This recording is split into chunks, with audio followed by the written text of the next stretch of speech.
సంకల్పమే సఫలపరచుచుంటివి. నియమించిన దినములలో ఒకటైన కాగమునుపై నా దినములు నీ గ్రంథములో లిఖితము చేసితివి. నియమించిన దినములలో ఒకటైన కాగమునుపై నా దినములు నీ గ్రంథములో లిఖితము చేసితివి. ప్రేమగల తండ్రి నీ చిత్తమే సంతోషము, ప్రేమగల తండ్రి నీ చిత్తమే సంతోషము.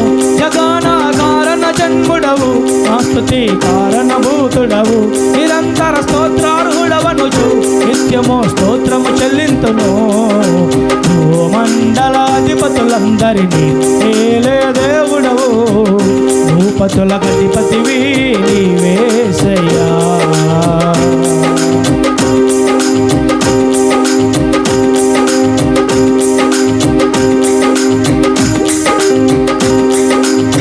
జిగటమంటిని నేను పరమ కుమ్మరి, నీవు నీ సమరూపముగా నన్ను చేసుకున్నావు.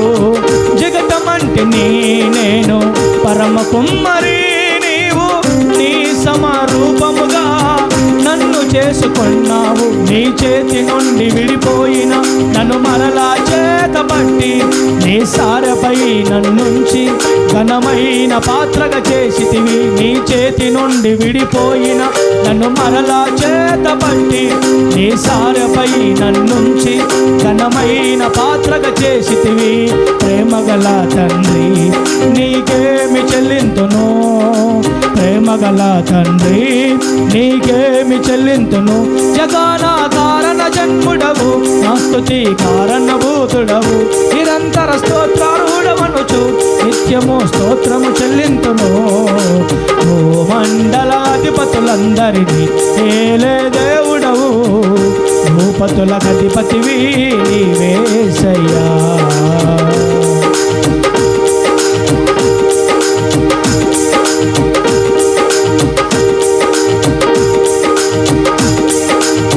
దిట్టమైన చోట మేకును కొట్టినట్టు నన్ను స్థిరపరచుటకే పరాక్రమమునిచ్చితివి. దిట్టమైన చోట మేకును కొట్టినట్టు నన్ను స్థిరపరచుటకే పరాక్రమమునిచ్చితివి. జ్ఞానులను సిగ్గుపరచి నీ ఘనతను ప్రకటించుటకై అజ్ఞానినైన నన్నెన్నుకొని తలమానికగా చేసితివి. జ్ఞానులను సిగ్గుపరచి నీ ఘనతను ప్రకటించుటకై అజ్ఞానినైన నన్నెన్నుకొని తలమానికగా చేసితివి. ప్రేమగల తండ్రి నీ కోసమే జీవింతును, ప్రేమగల తండ్రి నీ కోసమే జీవింతును. జగన కారణ జన్ముడవు నా స్తుతి కారణభూతుడవు. నిరంతర స్తోత్రార్హుడవనుచు నిత్యము స్తోత్రము చెల్లింతును. భూమండల అధిపతులందరినీ ఏలే దేవుడవు, భూపతులకు అధిపతివి నీవేసయ్యా. భూమండల అధిపతులందరినీ ఏలే దేవుడవు, భూపతులకు అధిపతివి నీవేసయ్యా. ఇహ పరమందు నీవే సర్వాధికారివై సమస్తము సమకూర్చుచున్నావు. ఇహ పరమందు నీవే సర్వాధికారివై సమస్తము సమకూర్చుచున్నావు. జగన కారణ జన్ముడవు నా స్తుతి కారణభూతుడవు. నిరంతర స్తోత్రార్హుడవనుచు నిత్యము స్తోత్రము చెల్లింతును. భూమండల అధిపతులందరినీ ఏలే దేవుడవు, భూపతులకు అధిపతివి నీవేసయ్యా. స్తోత్రం. Glory to Jesus. చప్పట్లు కొడుతూ ప్రభునామాన్ని ఆరాధిద్దాం.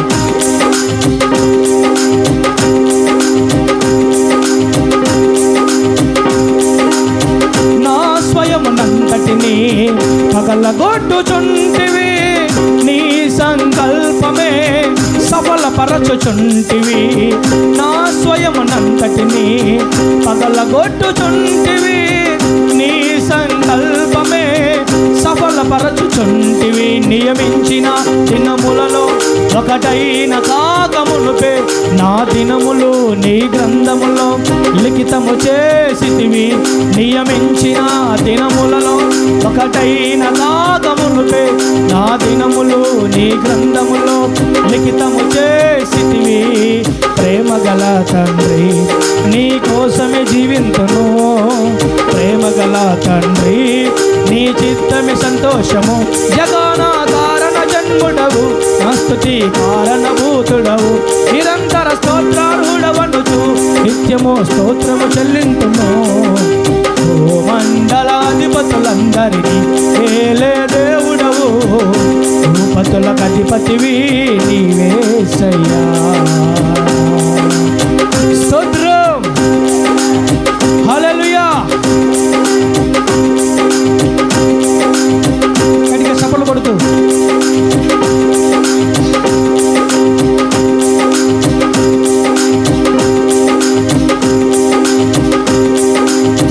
దిట్టమైన చోట మేకును కొట్టినట్టు నన్ను స్థిరపరచుటకే పరాక్రమము నిశ్చితివి.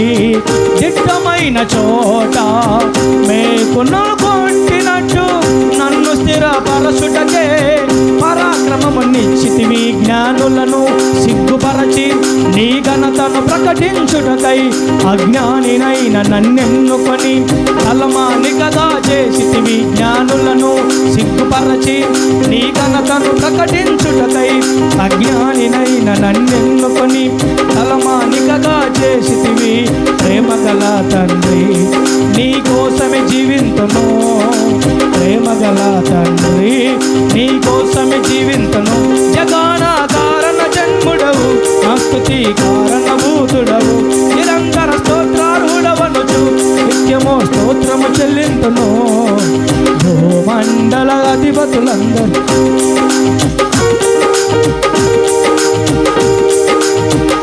భూపతులకు అధిపతివి నీవేసయ్యా. భూపతులకు అధిపతివి భూపతులకు అధిపతివి భూపతులకు అధిపతివి భూపతులకు అధిపతివి భూపతులకు అధిపతివి భూపతులకు అధిపతివి భూపతులకు అధిపతివి భూపతులకు అధిపతివి నీవేసయ్యా. నీవేసయ్యా నీవేసయ్యా నీవేసయ్యా నీవేసయ్యా నీవేసయ్యా నీవేసయ్యా నీవేసయ్యా నీవేసయ్యా నీవేసయ్యా నీవేసయ్యా. అందరూ మోకరిద్దాం మోకరిద్దాం అలాగే మోకరిద్దాం. నీవేసయ్యా నీవేసయ్యా నీవేసయ్యా నీవేసయ్యా నీవేసయ్యా నీవేసయ్యా నీవేసయ్యా నీవేసయ్యా. ఆరాధనా ఆరాధనా ఆరాధనా ఆరాధనా ఆరాధనా ఆరాధనా. ప్రతి ఒక్కరూ యేసయ్య నామాన్ని ఆరాధిద్దాం. ఆయన ఘనమైన మహిమగల గొప్ప నామాన్ని ప్రతి ఒక్కరు కీర్తిస్తూ మహిమపరుస్తూ ఆయన సన్నిధిలో ఆర్భాటిద్దాం.